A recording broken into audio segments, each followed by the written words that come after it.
અમે નક્કી કર્યું છે કે ઉમરગામથી અંબાજી સુધીનો આખો પટ્ટો ખાડા ટેકરાવાળો પર્વતાળ પ્રદેશ છે. અહીંના આદિવાસીની જમીન સપાટ નથી, એને ટેકરા ઉપર ખેતી કરવી પડે, પાણીનો અભાવ હોય, એ બિચારો ગમે તેટલી મહેનત કરે કાંઈ મળે નહીં.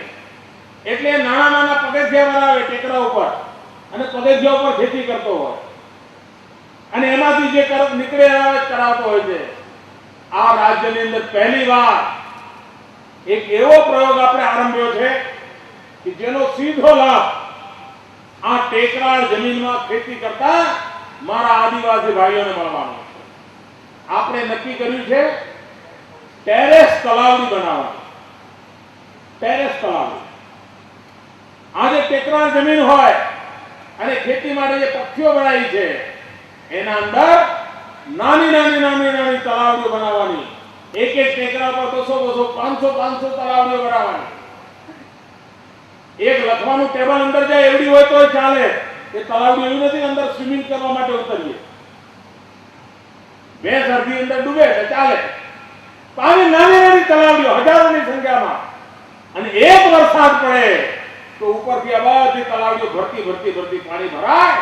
એ જમીન પણ ભીની થવા માંડે, એ પાણી પણ રહે અને આદિવાસી મારો જે પગથિયા ઉપર ખેતી કરે છે એને એના પડોશમાં ઓછામાં ઓછે ખર્ચે પાણી મળી રહે.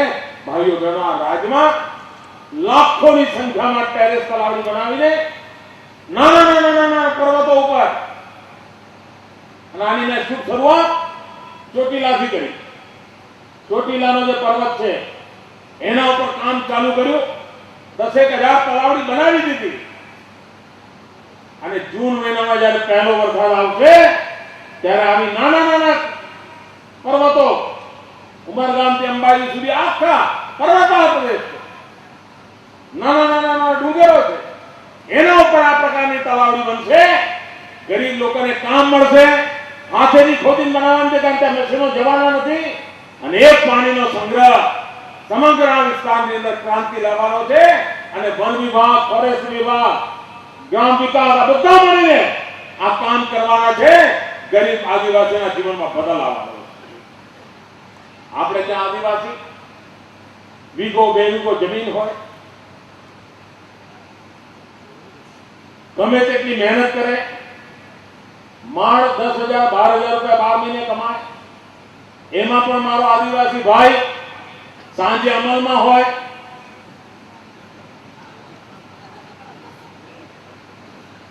બહેનો બિચારી આખો દાડો કામ કરતી હોય, આખો દિવસ મહેનત કરતી હોય, માળ 12,000 15,000 રૂપિયા કમાતી હોય. ઘર કેવી રીતે ચાલે? બાળક મોટું થયું તો પરણાવે કેવી રીતે? એમાંથી અડધો વીઘો ગીરો મૂકી દેવી પડે. આજે જમીન તો છે ને કે એને 1.5 વીઘાના 5 વીઘા થઈ જાય તો કરવું એવું પડે કે એની જે જમીન છે એમાંથી એની આવક કેમ વધે.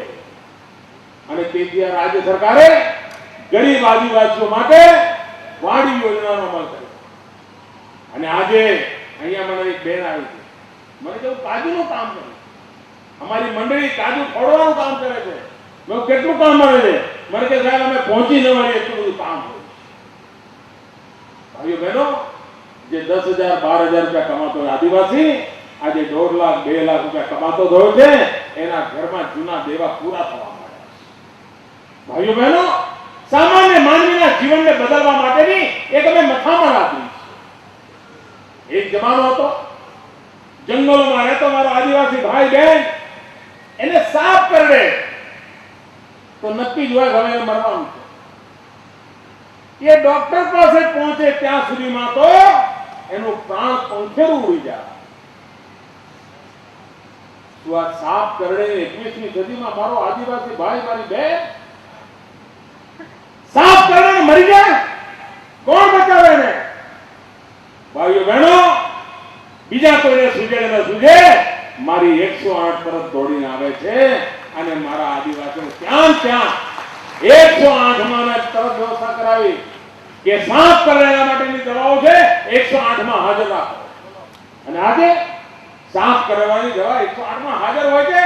અને એને દવાખાને લઈ જાય ત્યાં સુધી એને બચાવવા માટે મથામણ થાય. એક સમય હતો કે બેન સુવાવડ આવવાની હોય,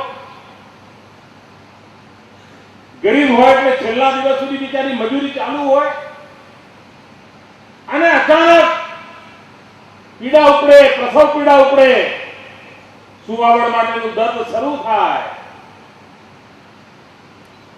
ડોક્ટરની જરૂર હોય, લઈ કોણ જાય દવાખાને?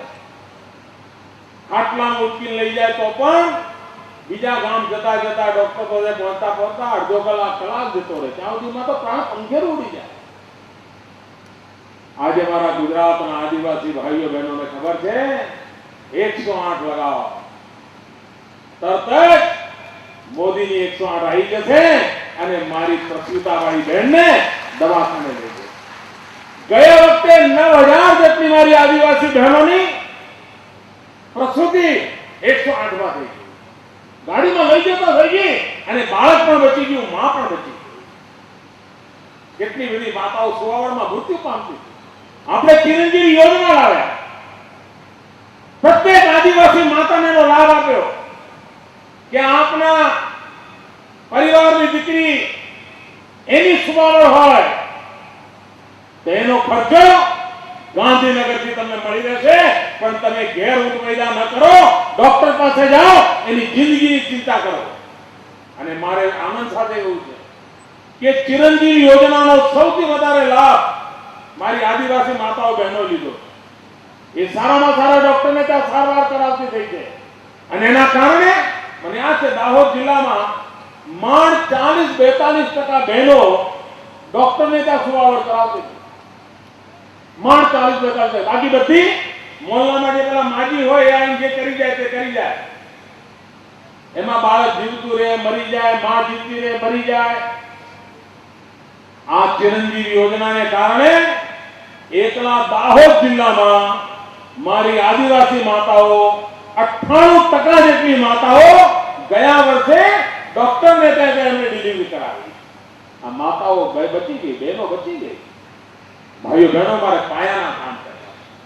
આજે આખા અંબરગામથી અંબાજી સુધી મારા આદિવાસી પટ્ટામાં ચિરંજીવી યોજનાનો લાભ લેવાની જાગૃતિ મારી આદિવાસી માતાઓ બહેનોમાં આવી.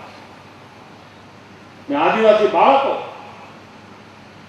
એમને પૂરતું પોષણ મળે, દૂધ સંજીવની યોજનાઓ ચાલુ કરીને હમણાં ડેડિયાપાડા સાગબારાના આદિવાસી બાળકો માટે કરતો આવ્યો.